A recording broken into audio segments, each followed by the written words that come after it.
So I'm Stephen G. Legend, the founder of Legend City. I'm with Mafro, guitarist, producer, co-founder Legend City with Stephen. And yeah, we're just here. This is our first really sit-down talk, leading onto our show on the 3rd of December. Yes. So guys, grab your tickets. And yeah, we're going to be talking about the show. We're going to be talking about what Legend City is about and how we really started this thing and really where we're going. So let's have some fun. So what is Legend City? Well, I'll start. Well, Legend City is really a collective of amazing musicians and producers. I think the main aim is to create a collective of really, how I'm seeing, just like quality music. I feel like as a team, as who we are, we have, I feel, so much value to bring in our identities and our music. And this is what the core of Legend City. And with the name and everything, it's, how I see it is like quality and, you know, a mission, like, you know, kind of like a high standard level of what we do, basically. So yeah, I feel like what's potentially kind of missing in the music industry is like a collective of producers that can also play and can play live. And like, so having this kind of a collective is just very unique in that sense. Because not only can we like be in the studio with an artist or even just on our own without an artist, but we can take it on the stage. basically, It makes it very like, it's just like very organic sounding music, you know what I mean? And yeah, love that. love that, bro. Yeah, so how is it that you actually got into, you know, music and stuff like that, gigging and all that kind of thing? How did I get into it? So, well, first of all, music. I grew up with music. My dad's a musician. So I grew up seeing the studio. Like in our living room when I was young, living in Paris, it was just music. Like studio equipment was in the house. So that would have been my first inspiration or my first access to music as a child. So fast forward, the first instrument I picked up was drums. Grew up playing in church. Then that just developed, met a few people, went to a music college, and things just started to happen. Like, you know, I'll tell the funny story of how I got my first professional gig. I was actually practicing in college, right?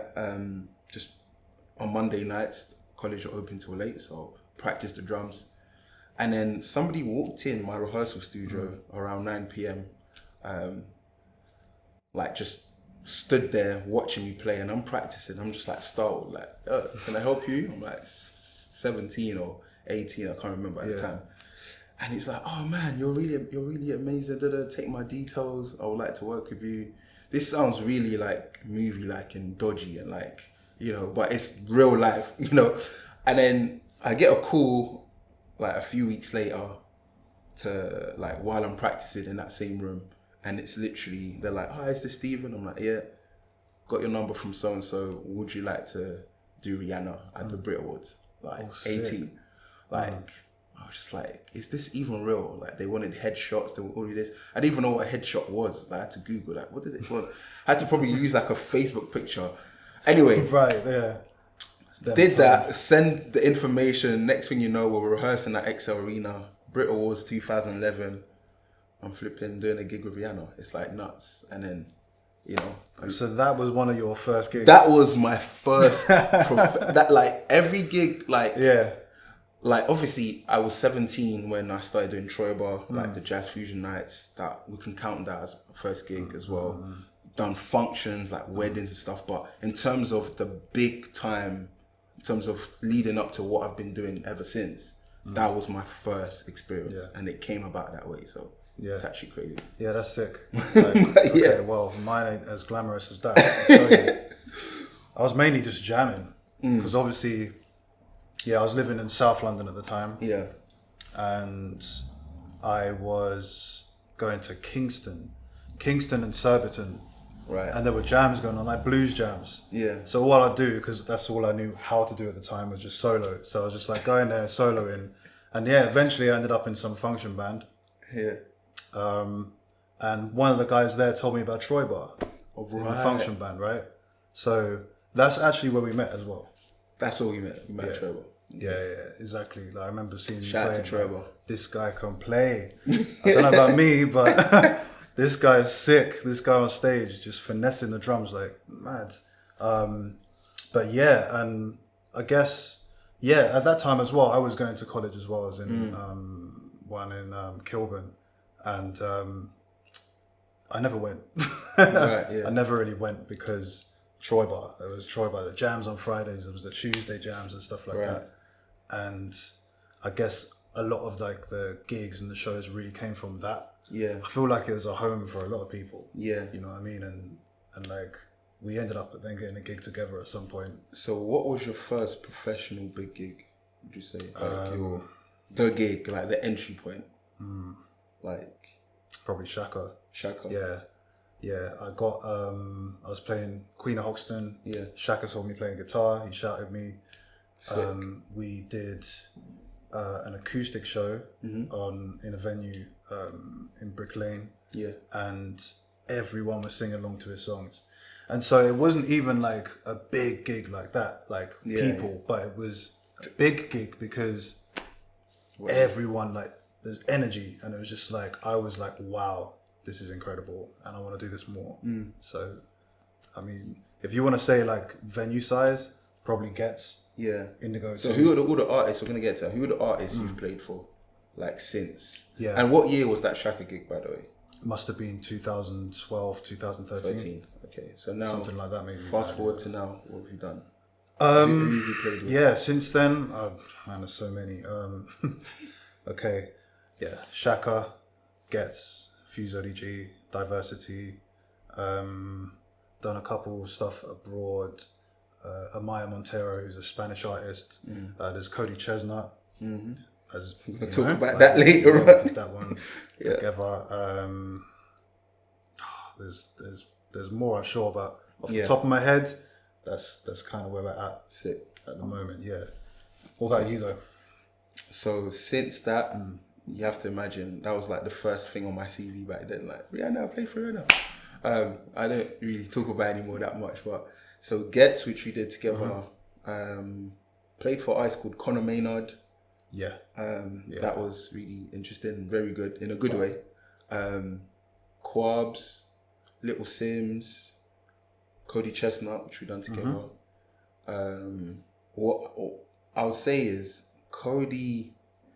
Gets and Cody Chestnut was like, I would say Cody Chestnut, because that came after Gets, was like the proper first Legend City gig where we had me, you, Josh and Kadeem. It was literally just us. Yeah, it was the first. It was like one the first with all of us. with on all that of one us, gig. just like That's mad, you know. just like separately, because Yeah. the Gets gig got us together. Like, That's right. shout out That's to right. Kadeem, Cats Keys. Shout out to Josh, JS Safo.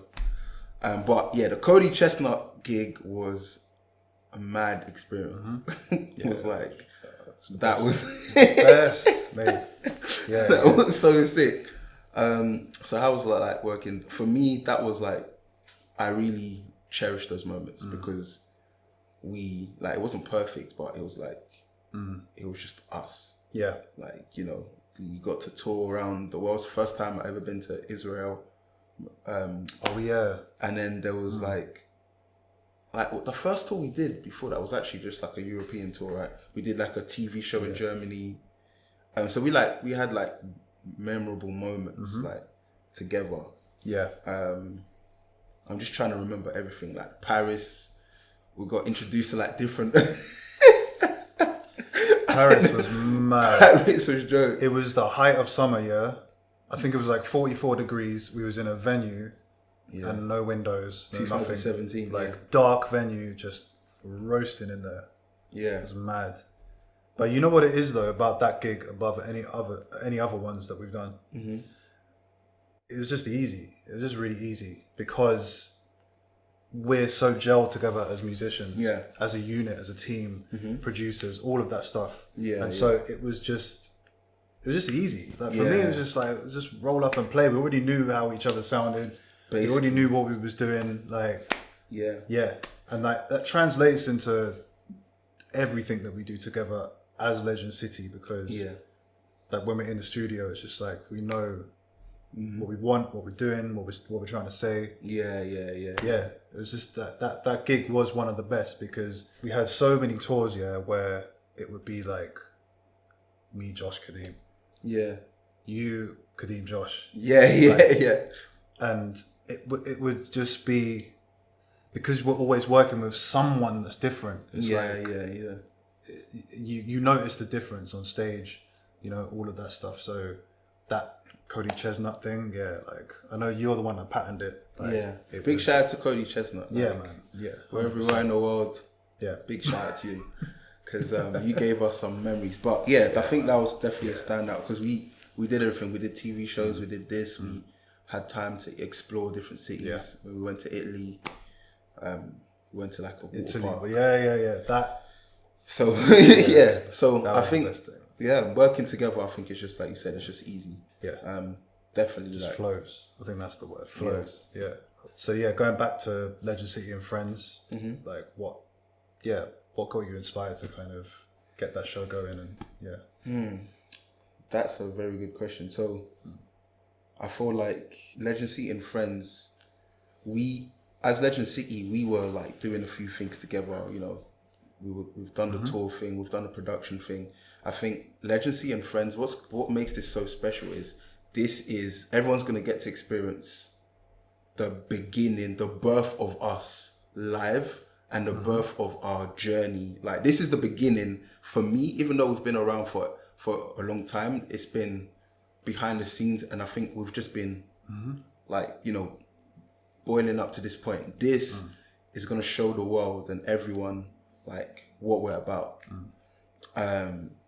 So I just, after the pandemic, after the lockdown, I was just like, right, like I just really had a sense of like inspiration, or like, let's do this, like let's actually begin now. Now's the time to do it. So that's where it really started. I just had the idea, and I know it's gonna be like special. I know it's gonna be amazing. Like, people are gonna be like really, really like amazed as what's to come. So I don't think they'd expect it. They're not gonna expect it.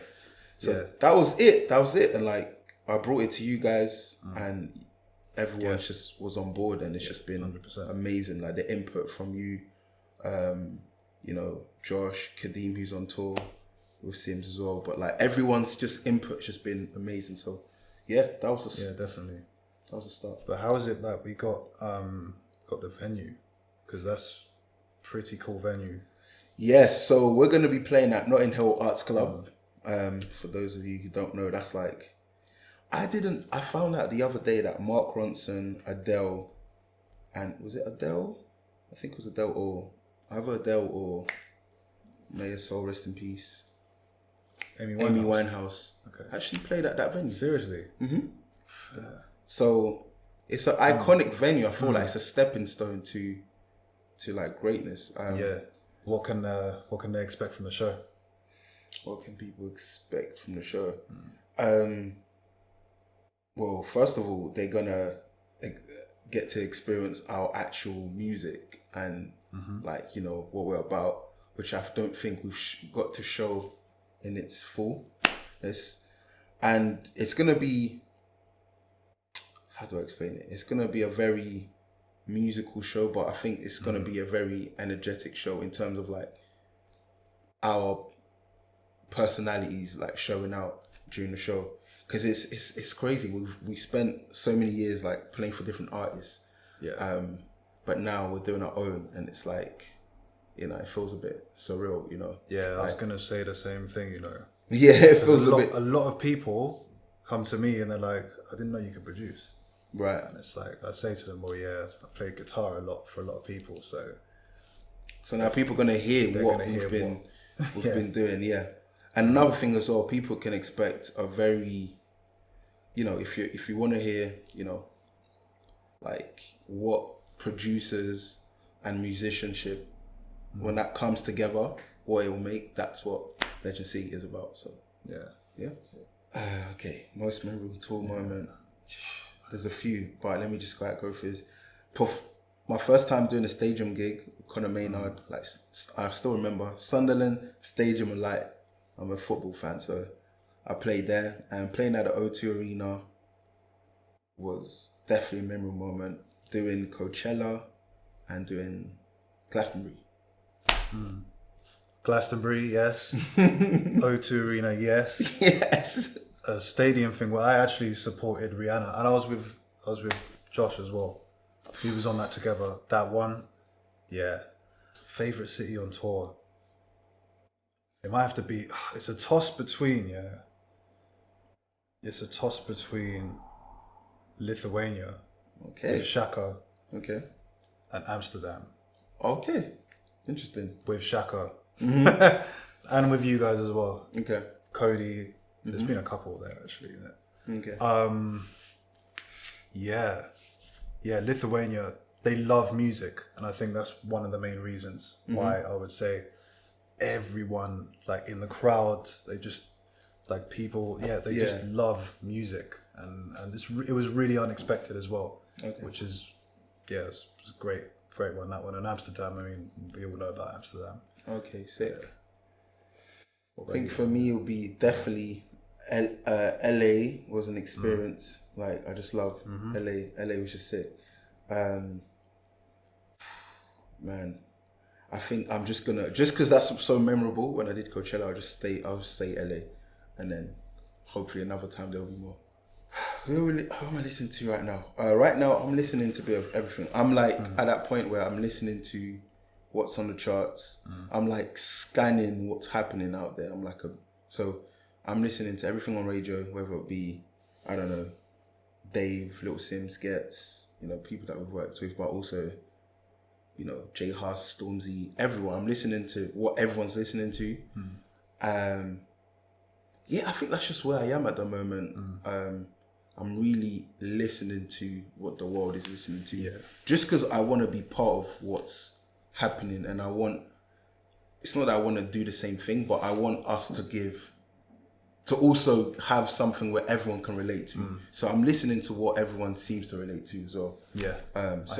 You know what? I'm gonna have to do this real quick, because this question I can never answer this question because it's always different. So wait, let me just do this. Let me go on Spotify. Let me see what I'm listening to. The first things that come up. So a producer called Evil Needle. Okay. A producer called Lido. Yeah. I think that's how you pronounce it.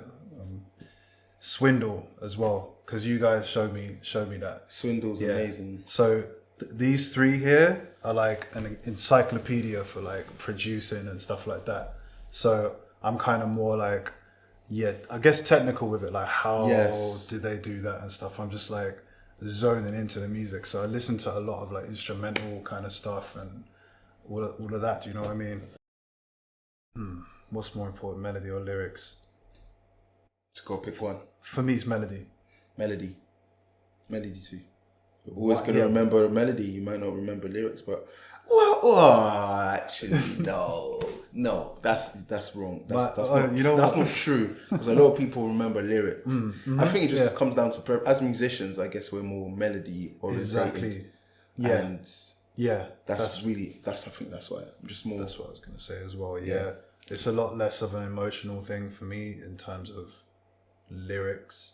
I'll figure out the lyrics after, but I just want to hear the song, the sounds, and obviously the melodies. Like that's just it, really, isn't it? Favorite food? Mate, I have no idea. Okay. I think it might be Chinese. I'm not gonna lie. Oh yeah. Yeah, spot in Watford where I live now it's the best. So I'm gonna have to just say that. Cool. Me. Everything. I mean, everything that's good. To be honest, that's my answer. Really, I'm not gonna lie about everything that's good. If you lot know me, like I'm not saying no. My daily routine is messed up right now because I'm in the studio until like 4 a.m. every day, basically, and so I wake up and I get up, have a shower, breakfast, and then I'm just working again. I'm either going out doing a gig or studio. Sometimes I don't even have breakfast. It's like I don't have time. Like it's mental. if we actually go back to it, Mafro actually inspired this routine thing. 5-6 years ago, you were the routine guy. Remember, gym, like protein shakes, flipping, like prepping meals, meal prep. I got that from you, so I'll give you the props for having put that in my subconscious mind to what I do now. But yeah, like I wake up early. I was, 5 a.m., 6 a.m. I'm in the gym. When I do go to the gym, like 3-4 days a week, like I'm in the gym at like 6 a.m. Like have my breakfast and, go about my day, like do something. So I take that seriously and I read every day. Yeah, I was going to say, do you read? I read every single day. Well, yeah, I think I was 14.